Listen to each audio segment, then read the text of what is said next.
Ayan. Yan, ito po ang ano, open sea. Ayan, open sea po yan.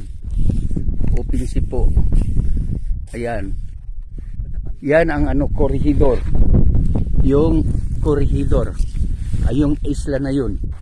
Yun ang corregidor. Ayan. Yung sa dulo. Yun, sa dulo.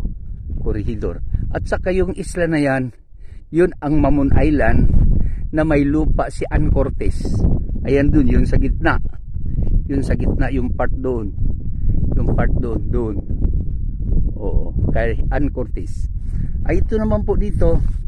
Ito na po ang ano ng Lanitag. Ayan po ang kay Bingbing Consigna. Yun makita doon. Yung makita. Ay, ano ko ha. Ayun. Yung may buhangin doon. Ayun, yung kay Bingbing Consigna na yan po. Ayan. Ito po ang ano, ito po ang kay Buenaventura Dagasdas. Ito po hanggat papunta doon at saka sa ibaba mula rito. Ito naman po kay Nicomedes Spill. Nicomedes Spill. Hanggat doon, yung palayan na diyan, yung palayan diyan, ipagbinta rin ng mga taga Lanitag. Ayan, yung palayan. Yan, may source po ng tubig dito. Ayan, nandun. Yan, may source po ng tubig dito. Yun.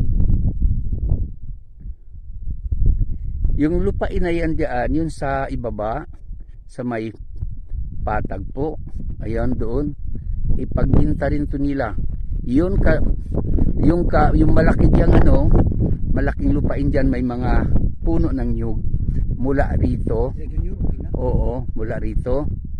Ayan po kay, ayan, dyan mula dyan. Yan ang kay Sir William Bilo. Sir William Bilo, yung may-ari ng Welcome Depot. Ito po, ayan dyan. Yung may-ari ng Welcome Depot. Hanggat dun sa may eskwelahan. Dun sa may eskwelahan. Paakyat pa dun kay William Bilo, yung may-ari ng Welcome Depot. Ay, ito po. Ito naman, ayan.